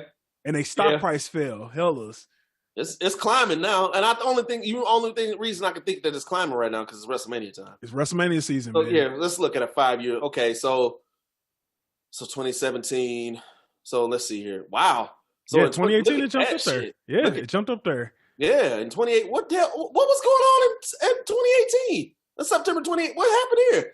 All right, we got to do some history here. What was happening September 28th of 2018 with WWE? Google that. Let's see. I'm curious. That's the highest it's ever been. It was almost at $100 a share. Yeah, September 2018. What happened in WWE in 2018? Was that? No, that wasn't WWE Network. That was in 2015. No. So which WrestleMania was that? That was which one? Let's see. But that's way after WrestleMania season. Yeah, that's after WrestleMania. So that's like so Hell in the Cell was the pay-per-view in September 2018. Damn, their stock was stupid high. Yeah, it was really, really high. Let's see here. It did it again. Now that one makes sense. April 8th, 2019. But April 18, 2019. Here we go. Why World Wrestling Entertainment Incorporated stock soared 138% or 138.1% in the first half of 2018. So it says sports entertainment company share price climbed early in the year in anticipation. There it is. Anticipation that they would sign a new broadcast deal with a major network. Oh, so they thought they was going to jump that Fox deal right there. Okay. They thought they was going to get the Fox deal right then and there. And I think, I want to say that they were vying with NBC Universal, Fox. I think that it was a potential buyout too. That might have been around the time when Time Warner was talking about trying to buy him out. Okay. That's why. And then the talk intensified again back in April 2019. That was the Fox deal. That was the Fox deal. That was the Fox deal. That's right. Yep. Okay. That's it. Yeah. Okay. So here's another reason. Why WWE needs to do this, work with everybody. And I think I mentioned this before. The next time that the TV contracts are up, I want to say it's either 2022 or 2023, right? Right. So not only their TV contracts are up, but AEW's TV contracts are up. Everybody's TV contracts are up at the exact same time. Okay. They need each other so that each other get the most money. That's true. If they're both putting on quality product and getting ratings, especially, so that's been the Time Warner's biggest thing. They're just like, yo, AEW is consistently pulling in 800,000-900,000 all the way up to 1 million people in a pandemic. Right. In a pandemic, and they, we talking about, almost and like it's steady. It's not steady. It's steady, if not increasing. It's exactly. Yeah, exactly. Yeah. They pulling in at least 600,000, right? Right. So they need each other because they need to all continue doing the shit. Because 2024 ain't no guarantee that the Rona gonna be over. That's true. It might be another strand. Might be another mutated strand of that shit. Exactly. Right. So people gonna need shit to watch. Right. And if it's wrestling, come on, man. Yeah. Y'all need each other to make each other more money. Yeah. So just work together, man. Another talking point too. I think, and it would have been fine. Vince was banking on the XFL to be successful. Yes, and that's why the whole Fox deal was. I think that Fox, XFL going on Fox had a lot to do with WWE. I believe that. Oh yeah, 100%. I believe that. 100%. I totally believe that. And if it wasn't for this virus, there's no doubt in my mind. There's no doubt in my mind that was succeeding because, again, we're in St. Louis. We're Battlehawks fans. Yep. I have not seen that. We were selling out what they were giving us for this. It got so popular here, people. Man. So if you Google it. What's it called now? It's called the Dome at America Center now. Yep. It holds a maximum capacity of about 78,000 people. Yep. So in most football stadiums, you got the 100 level, and then you got the middle deck, and you got the upper deck. Mm-hmm. We were the only team outside of the Houston Roughnecks. We were the only team that was selling out the home games every time they played. Exactly. it got so popular that they had to open up the top roof. They opened up the top. They opened up the upper deck to get more people in there because they wanted more people wanted to come. Yep. So, if anything, I know it was succeeding here. I don't know about any other markets, but in St. Louis, that shit was rolling. That shit was rolling. Like jerseys was hell. I had a jersey. Shit, I still got it. ain't did no with. Don't need it. Don't need it again. Yeah, and I'm glad I didn't get rid of it. But merch was selling, tickets was selling, advertisers was Yeah. This was up to something. If anything, if I had to look 5 years into the future, was maybe he was going to take one of those teams and take it to the expansion and take it to the NFL. Yeah. If maybe I could see that. Yeah. Or if the XFL is making enough money, just keep growing. Just keep doing what you're doing. Just keep doing what you're doing. Keep growing it. So, yeah, man. Like I said, yo, I think that everybody else right now is up to something, but ultimately they need to work together in order to get this bag. We sure hell don't think WWE up to. They just trying to I don't know. I don't know what the fuck. What the fuck they do. I don't know. Nobody knows. I have no idea. All I know is the shit that y'all put out on USA every Monday night is the drizzling shits. It's and ass. that shit needs to stop. Okay? It is cheeks. It's trash.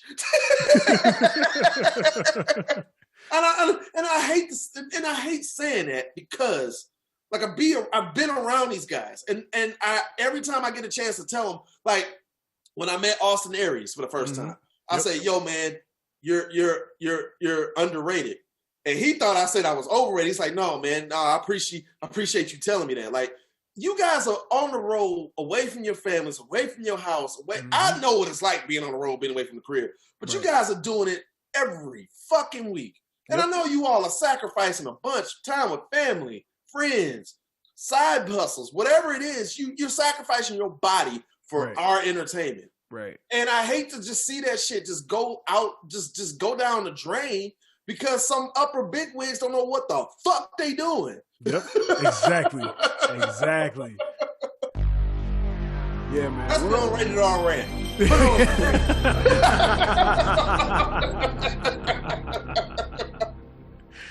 Well, you know, just speaking of trash people, man. It's about that time. It's about that time now. Rated R, could you please? So we have the 2 iterations of the award this week, one for each. Could you please explain to the people the illustrious awards that we give out on this here program? Oh, people, viewers, listeners of the We Coming For You cast, we give out an illustrious. It has a legacy now. It does have a legacy. We have side note, if you didn't listen to the last episode, we have the inaugural John Jones's Freedom Memorial Battle Royal winner, Tessa Blanchard. So there is a actual lineage and legacy to these awards that we give. She's a lineal champion, like Tyson Fury said. He's the lineal heavyweight champion. Her and her dookie tapes, man. We haven't been living on a rock, people. We give out an illustrious award it was originally called the You Fucked Up, You Know Your Ass Is Doing Award. How do you get said award? Well, it's really quite simple. As a matter of fact, I've even gotten it before myself. To get said we all have. Yeah, we all have. Everyone has. If you're in the realm of professional wrestling and you do some dumb shit, we are the motherfuckers that tell you about yourself, and we issue out an award. Now, fast forward to 2020, the shittiest year in the fucking universe, and 2021 is starting to be just as bad as that motherfucker. But anyway, we fast forward to 2020. The Rona hits. Everybody's in quarantine. You're in the house. Can't go nowhere. You can't go anywhere. You're not supposed to go anywhere. You're not supposed to go anywhere. Except one person thought he could. One person said, "Fuck your rules. I'm going somewhere. Not only am I going somewhere, I'm going to go somewhere and I'm going to drive. And not only am I going to go somewhere, I'm going to drive. I'm going to go somewhere and drive. I'm going to be driving drunk." You know who this person is? His name is John Jones. Yeah, that John Jones, the light heavyweight champion of UFC. So the now 250-pound John Jones. Yeah, the heavyweight. We might have to change the name of this award now. Not saying he can kick. He will whoop my ass before, but he definitely can whoop my ass now. But we decided to recrescent and rename it because John Jones decides in the middle of a pandemic to go out and get a DWI in the middle of the day in Albuquerque, New Mexico, and he's doing what he wants to do. So we recrescent the award from the John Jones Memorial. We recrescent to the John Jones Memorial Freedom Award. RVS, who do we have on the docket this week? Yes, sir. Well, before we get there, tell them about the Adrian Broner. So there's another box. It's funny, combat sports. We tie stuff all together. It's funny.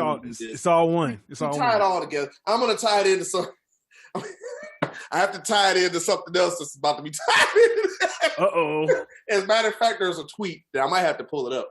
Adrian Broner decides he's about to get one of the biggest fights of his life. He's deciding to fight Manny Pacquiao. Yeah, that Manny Pacquiao. The Manny Pacquiao, Pac-Man. Adrian Broner's about to be one of the youngest people to fight Manny Pacquiao on pay-per-view and making a shit ton of money. He's very excited about it. Very excited. So excited. During a press conference, he decides to say this, and I quote, "You motherfuckers think I'm crazy I'm going to lose to Manny Pacquiao. I'm about to beat his motherfucking ass on God Nem, and I don't know who NM is." You know what happened at the end of this fight? Adrian Broner was convinced to get his ass whooped, and he put it on God Nem. So we decided. But the problem was he didn't know who Nem was. Yeah, and Nem was them hands. Yeah. So we decided to make a rule here on Recome Up for UCAS. If you're gonna say you're gonna do something, you don't do it, or you attempt to do something, and the shit didn't come out the way it was supposed to be, we issued the On God Nem Award. Now, if you are a participant that is able to receive both of these awards in one act, we call this the Nate Robinson Award. The Nate Robinson Award of Egregiousness. Award of Egregiousness, which, mind you, side note, give me 1 second here. Nate Robinson was in Twitter this week. Yes. Nate Robinson is forever ingrained in combat sports lore and combat sports, like the Hall of Fame for the vicious ass beating that he took at the hands of a YouTube star because he thought basketball and boxing was transferable skills. And he could just get in there and start messing around. But yes.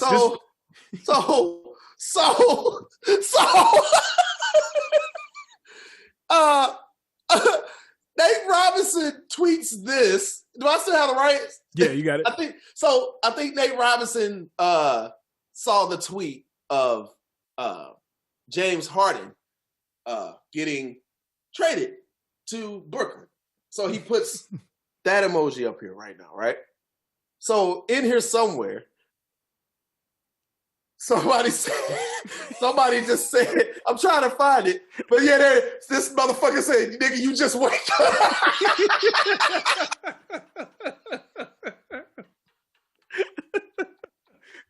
Because he's literally been quiet on Twitter since he got knocked the fuck out. Twitter is having a field day.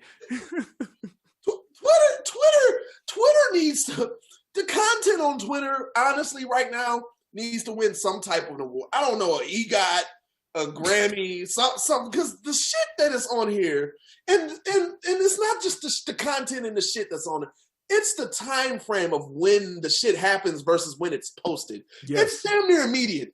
Yes. That shit needs an award by itself. Yes, it does.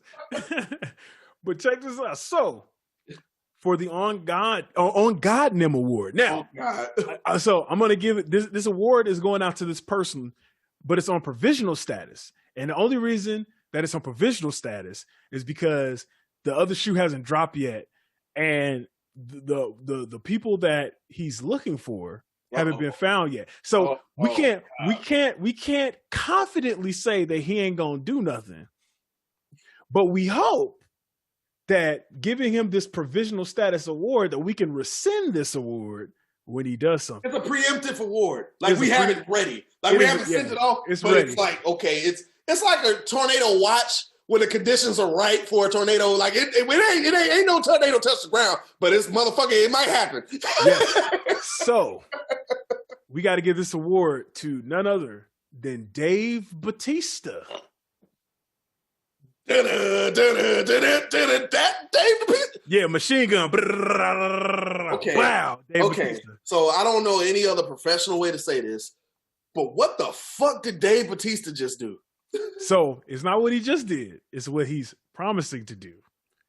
Dave Batista offers a $20,000 bounty for quote unquote maggots who defaced a manatee in Florida. Oh yeah. Well, wait a minute. Wait a minute. Hold on. Let me let that shit just process. Let that marinate. Let that marinate it just did. So this man is putting a $20,000 bounty on said motherfucker's head. Yes, he said he fucked this manatee up. Yes, so Batista offered $20,000, dead or alive, for information leading to the. So this is how the article starts out: for the arrest and the conviction of the person or people responsible. So $20,000 of his own money. His own money. So here's what he said. Now I'll run this back. He says, and I quote: "If there's not already a reward for the arrest and conviction of the low-life scummy maggots," spelled M-A-G-A, capital M-A-G-A, like MAGA, T-S, that did this, he said, I'll throw in $20,000. And I promise there will be bonuses to that reward. And when it was suggested that the person or persons who abused the animal should earn a punch in the face from Batista himself, Batista said, and I quote, "All I'm saying is there's a lot of Floridians that don't appreciate fucking with our manatees." Yep. So Batista, hey, bro, what you doing in the next few months? We need to get a boat going down to Florida real quick, cash out this motherfucking dog on God Nem. I don't know when. I got some shit I need to pay off. We can go find this motherfucker. We go find it. We go find it. And not only that, we get to watch Batista punch this motherfucker in the face. Yes. Have somebody dead to rights. Batista, like you said, he put so this how gangster it is. This is why I gave him provisional status, because that's why I said because it ain't done it yet. Because he was like, "Yo, I give up $20,000," but somebody was like, "Hey, you gonna punch him in the face?" He said, "Look, man, all I know is that people don't like people mess with their manatee. That's all I'm gonna say." He put his hand. Hey, man, all I'm gonna say. He put out the plausible deniability that he ain't gonna mess somebody up when he find him. Dude, that was a sick son of a bitch who put Trump on that damn fish. Yes. Why y'all do it? It ain't even a fish. Ain't a manatee a mammal? Yes. A manatee is a mammal. Yeah. What are you doing? Does that? Yes. So that and it also just calling them maggots is quite hilarious. Yeah, I think that is funny. So that's why we give them the provisional. That's about as funny as calling TBar Teabag.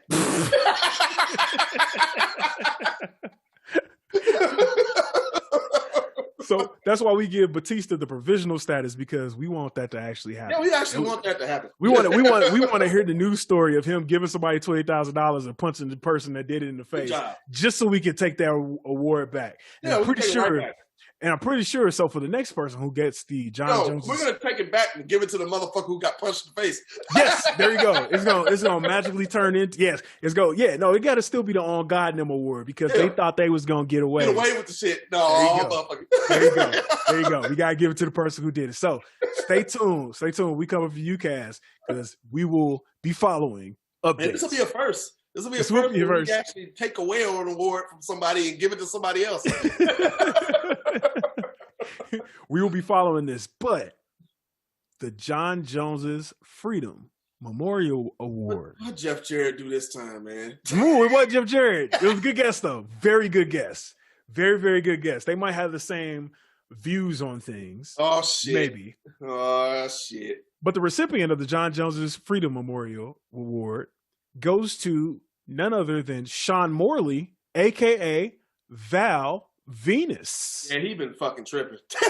yeah, he's been tripping hard. Val Venus been tripping super hard. I've been looking at his tweets. He been going the fuck off. Yes, he has. So if you're for the uninitiated, Val Venus, since being the wrestling porn star booked by the man whose wife contributed money to a organization of people that took PTO to commit treason, and also booked a man, his executive producer, commentator getting raped on national TV.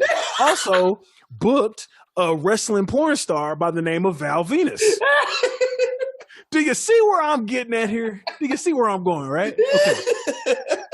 So since being in WWE, Val Venus has, or Sean Morley, whichever you want to call him, has been a staunch proponent of the legalization of marijuana. You know, Right. Okay, fair enough. Cool with that. But in recent times, he's been a very frequent Trump supporter and right-wing conservative conspiracy theorist. All the way right. I didn't know this. Like he doing cartwheels. That's how much he leaning right. Right. just ass over tea kettle, just doing cartwheels, right? Yeah.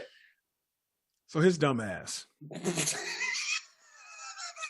in the midst of sharing his right-wing conspiracy theories, his dumb ass gets his Twitter account locked. Uh-oh. Because, as he said, he had evidence that Joe Biden's son is a pedophile, right? Can't say that. But it ain't what he said. It's what he shared. He put it out there? His dumb ass shared kiddie porn on his Twitter account because he said it was proof that Joe Biden's son is a pedophile. You gotta be a stupid motherfucker to be putting some dumb shit like that on Twitter. I don't give a fuck what kind of evidence you get. You dumb motherfucker. You get 2 of the fucking awards for that shit. He gets the Nate Robinson. Because you thought you was doing something, you little slick motherfucker, and you really didn't think about the shit, and you fucked up. Yeah. You're right. He does deserve the Nate Robinson. God damn, really, Val? Yes. And here's the thing, man. This is why I say it. This is why I say it all ties together. This is why I started out talking about these people that took PTO to commit treason. Because that's why that's the thread of the episode. Because these people, you call off work to commit to the cats that called off sick. Val Venus is one of them cats that called off sick to go up to the Capitol to commit treason. Because the IQ, the mental capacity, so here's why these people are dangerous, right? You know, right. This is another one of these RVS rants / PSA from the We Coming For You cast. The more you know. The more you know. Shout out to Captain Austin and Teabag for damn, I forgot the name. The Spanish Announce Table podcast. Spanish Announce Table. Shout out to y'all, man. Shout out to y'all. Long time no see y'all, man. But here's why these people are dangerous, right? Because these people have been emboldened by a big orange wig having Cheeto looking motherfucker. but they have the mental capacity of a blanket. Right. They can't think my dog Stanley is smarter than these niggas. Stanley wouldn't call off work to commit treason. He would just go to sleep. Stanley would just be chilling, right? Oh, these cats showed up. These cats stormed the Capitol in their work clothes. Oh shit! They had their work badges on. They didn't have no mask on. No mask on. They didn't even have a mask on to say, "Hey, we're storming the Capitol." Not even because of coronavirus, but just not to get caught. These motherfuckers are just raw faced in the Capitol. Yeah, you have people dumb enough to share kiddie porn on their Twitter account to try to prove a point. Yeah, these people are dangerous because they stupid. They stupid. And there are no bounds to the stupid shit they're going to try to do. We clearly have seen that. And Val, that is good. God, really, dude? Really? Really? Damn, man, you up there with Tessa Blanchard shitting ass. You were fucking doing that shit. God damn, bro. You don't put some kiddie porn on. You can't do that on Twitter. You can't do that nowhere. You can't do that nowhere. Why would you do that? You shouldn't. You can't do that at all. You shouldn't do it. You can't do that at all. Right. The fuck is wrong with you? You smoking too much of that shit. You smoking too much of that shit. That's what it is. Too much of that shit. Stop too much of that shit.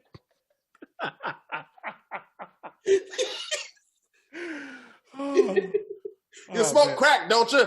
You smoke crack, don't you? Look at me, boy. Don't you smoke crack? You know what that do to you? Huh?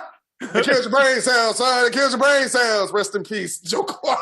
Yes, rest in peace. Rest in peace to the real Joe Clark, man. The real Joe Clark just passed away. Not man. Morgan Freeman. Not Morgan Freeman been old since I've been alive, and he ain't dead yet. He's still here, but the real Joe Clark, the guy that Joe Clark is based on, man. Rest in peace to him. Man, oh man, that one has been a doozy. Oh yeah, and all you motherfuckers that took off work to fucking commit treason, you must call in sick to go to the White House and go to the fucking Capitol. All of you niggas get the award. All of y'all. Yes, all y'all get the award. All y'all you all are not null and void. This is a double whammy here. Yep. All of y'all. All of y'all got that award. Especially the motherfucker that had to live with his grandma and he said he didn't want to eat the food in jail because he was organic. Get your snowflake ass up out of here, you motherfucker.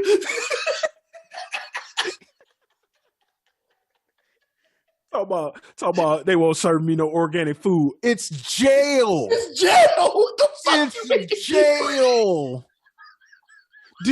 It's jail.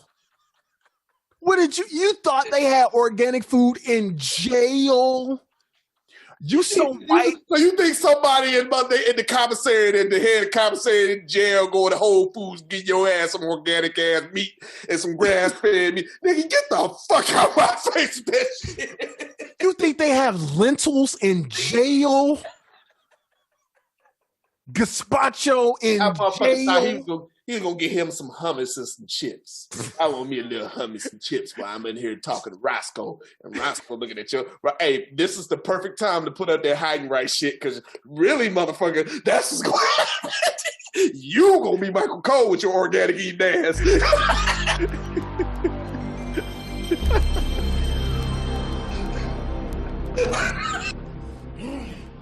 bet you're wondering. Michael.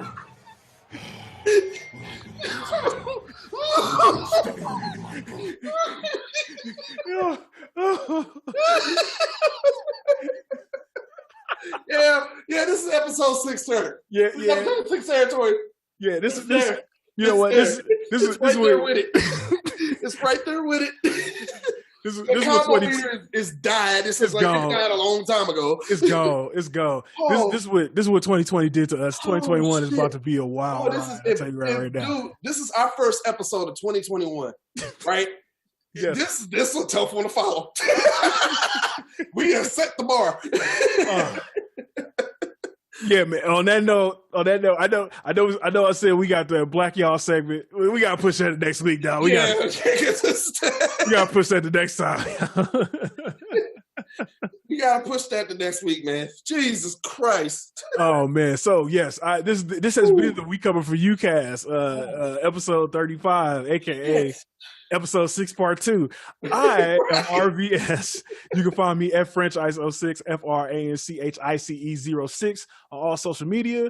Rated R, man. Where can they find you at? Oh boy, you can find me. Well, you not gonna find me calling off of work. Put in PTO to go fucking commit treason, but you can find me on all social media platforms on the number 18 _R. You ain't gonna be there in your work clothes with your work badge on. And then you're gonna be like one of the only 3 brothers there, so they know it's gonna be you. You can't get around that. But hey, check this out. Like I said, we are the We Coming For You cast. Check us out on all the social media platforms we are on. So like I said, we are on Twitter at WCFY cast. You can find us on Facebook at We Coming For You Wrestling Cast Fans. And now you can find us on Instagram at WCFY cast. So we're going to have way more content coming out for y'all. We're going to have all of that.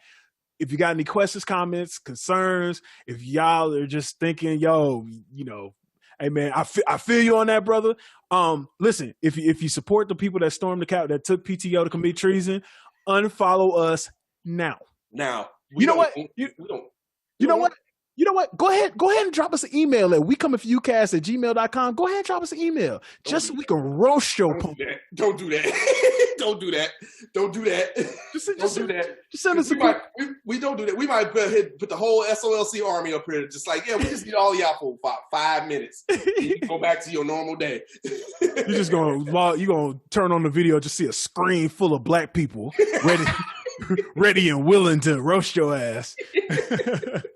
But yes, if you hear anybody else, hit us up. WeComingForYouCast@gmail.com. And last but not least, hit us up on our website at ProWrestlingBlack.org. It's a real website, people. ProWrestlingBlack.org. We do have that. That is for real. We do have that. It is for real. It is for real. Visit there now.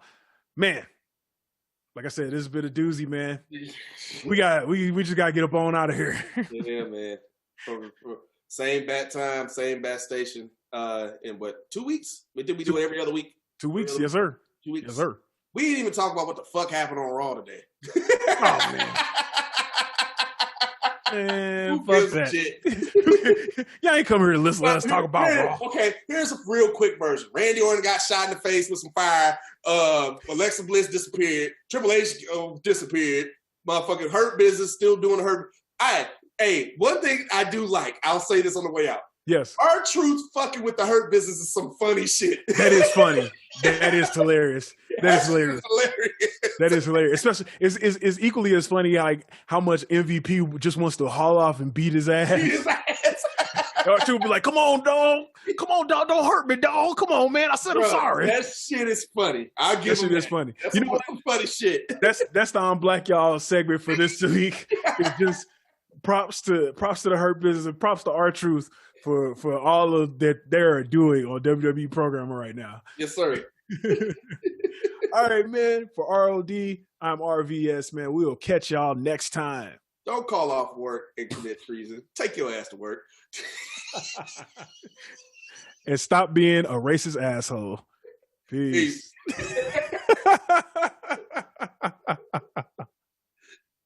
You want it? You got it. You want me to get crazy? I'll get crazy. Sitting there apologizing. For what? Because I gotta fight 3 guys? 3 guys trying to kill me? I'm a gang member, baby. Remember that.